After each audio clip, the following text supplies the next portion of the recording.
KTN खिलाफत news, खबरें आपकी, नजरिया हमारा।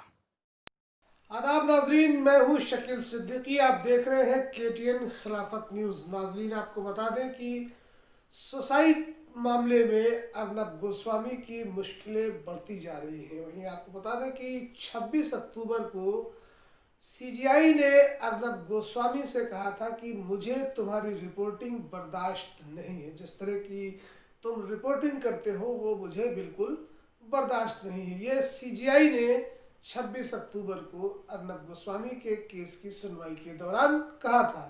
आपको बता दें कि अर्नब गोस्वामी को अब 2 हफ्तों तक जेल में अभी रहना पड़ेगा और इसके बाद क्या होगा इसका फैसला कोर्ट करेगा। फिलहाल अर्नब गोस्वामी को 2 हफ्तों तक राहत मिलती दिखाई नहीं दे रही है। अर्नब गोस्वामी को तलोजा जेल ले जाया जा रहा है। आपको बता दें कि तलोजा जेल वो जेल है जहां पर कुख्यात अपराधियों को रखा जाता है, ऐसे तमाम माफिया डॉन को रखा जाता है और हिंदुस्तान की सबसे खतरनाक जेलों में एक तलोजा जेल का नाम आता है। तो तलोजा जेल अर्नब गोस्वामी को जब ले जाया जा रहा था तो अर्नब गोस्वामी ने कहा कि मुझे मारा गया है, मेरी पिटाई की गई है और मुझे ये लोग मार देंगे, मुझे मेरी जान को खतरा है। ये चीख चीख कर अर्नब गोस्वामी अपनी ही चैनल के लोगों को बता रहा था। आपको बता दें कि जब अर्नब गोस्वामी को तलोजा जेल ले जाया जा रहा था उस वक्त रिपब्लिक भारत के कई रिपोर्टर एक साथ अपनी माइक आईडी लेकर अर्नब गोस्वामी की तरफ बढ़े और अर्नब गोस्वामी ने अपने चैनल के रिपोर्टरों को जैसे ही देखा चिल्लाना शुरू कर दिया कि मुझे यहाँ से बाहर निकालो, मुझे ये लोग मार देंगे, मुझे कहाँ ले जाया जा रहा है, मुझे इनसे खतरा है, मेरी जान को खतरा है, मुझे बाहर निकालो। हाथ जोड़कर अर्नब गोस्वामी सुप्रीम कोर्ट से कह रहा था कि मुझे बाहर सुप्रीम कोर्ट निकाले, मुझे पुलिस कस्टडी से छूट मिल गई थी, पुलिस कस्टडी में नहीं रखा गया है, अब ये लोग मुझे कहाँ लेकर जा रहे हैं, मेरी जान को खतरा है। बार बार अर्नब गोस्वामी चीख चीख कर ये लोगों से कह रहा है, अपने चैनल के रिपोर्टरों से कह रहा है कि मेरी जान को खतरा है। आपको बता दें कि ये मामला जो आया है अर्नब गोस्वामी को लेकर, ये मामला वर्ष 2018 का है। उस वक्त जब अन्वय नायक और उनकी मां कुमुद नायक ने कर्ज लेकर, करोड़ों रुपए का कर्ज लेकर रिपब्लिक टीवी के स्टूडियो का इंटीरियर किया था, जिस मामले में अन्वय नायक का 5 करोड़ 80 लाख रुपया रिपब्लिक टीवी पर बाकी था और 80 लाख रुपया लगभग अर्नब गोस्वामी पर था। और अपने उन रुपयों के लिए अन्वय नाइक और कुमुद नाइक ने काफ़ी मिन्नतें की, काफ़ी गिड़गिड़ाए और बार बार कोशिश की अर्नब गोस्वामी से मिलने की, लेकिन अर्नब गोस्वामी उनसे नहीं मिले। यही नहीं, अर्नब गोस्वामी के लोगों ने और ख़ुद अर्नब गोस्वामी ने अन्वय नाइक के परिवार को धमकाने का काम किया।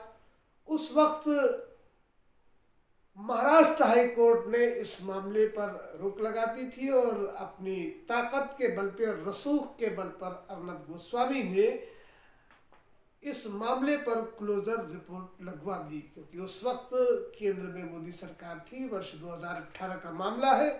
लेकिन कहते हैं कि कानून से ऊपर कोई नहीं होता है, nobody is above the law. और वही बात सामने आई है कि कानून सबके लिए बराबर है, चाहे वो जितना ही ताकतवर क्यों ना हो, चाहे वो जितना ही रसूख वाला क्यों ना हो, कानून अपना काम ज़रूर करता है। और ठीक वैसा ही महाराष्ट्र पुलिस ने किया।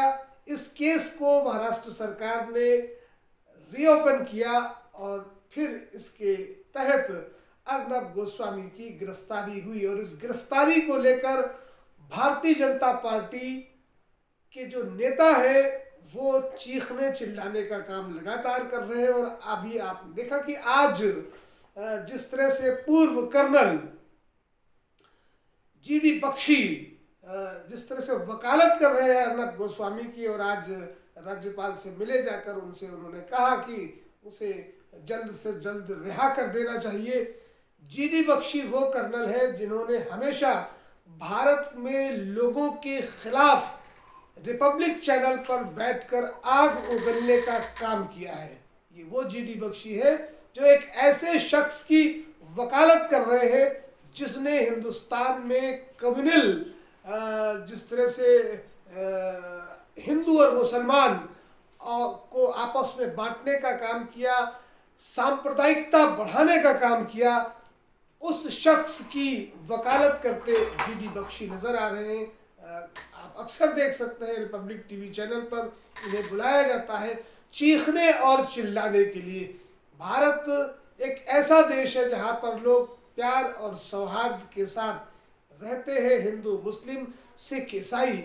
लेकिन बीते 6 महीनों में जिस तरह की पत्रकारिता अर्नब गोस्वामी ने की है उसे पत्रकारिता कहना ही गलत है, क्योंकि ऐसी पत्रकारिता को ना तो संविधान इजाज़त देता है, वो पत्रकारिता जिससे देश में नफरत फैले, आपस में एक तरह से अलगाव पैदा हो, ऐसी पत्रकारिता को, और उसी पत्रकारिता को लेकर सीजीआई ने अर्नब गोस्वामी से कहा कि मुझे तुम्हारी रिपोर्टिंग बिल्कुल भी बर्दाश्त नहीं है, जिस तरह की तुम रिपोर्टिंग करते हो। तो इस तरह से देखा जा सकता है कि अर्नब गोस्वामी की मुश्किलें अभी ख़त्म होने वाली नहीं है, और जिस तरह से कोर्ट ने 2 हफ्तों का वक्त और दिया है, और ये भी कहा है साथ ही साथ कोर्ट ने अर्नब गोस्वामी के वकील हरीश साल्वे से कि आप चाहे तो सेशन कोर्ट में एंट्रीम बेल के लिए अप्लाई कर सकते हैं, वहाँ पर अर्जी लगा सकते हैं।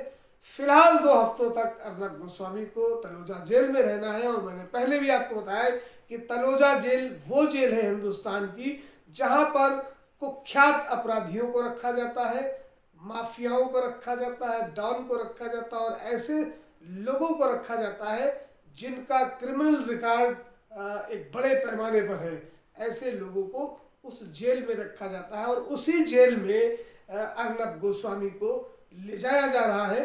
और क्योंकि जिस तरह का काम अर्नब गोस्वामी ने किया और जैसी पत्रकारिता की है अर्नब गोस्वामी ने, कितने बेगुनाहों को जेल भेजा उसने, कितने बेगुनाहों को सजा दिलवाई, अपनी चीख पुकार करके पूछता है भारत, पूछता है भारत। अब पूछता है भारत की जगह पर चीखता है अर्नब। आप तस्वीरों में देख सकते हैं किस तरह से अपने आप को वो बेगुनाह कह रहा है, वो शख्स जिसने ऐसे तमाम लोगों को, तमाम बेगुनाह और बेकसूर लोगों को जेल की सलाखों के पीछे अपनी चीख और चिल्लाहट के जरिए भेजा, और उस शख्स की वकालत केंद्र की मोदी सरकार और पूरा मंत्रिमंडल करता नजर आ रहा है। देखिए हमारी ये रिपोर्ट।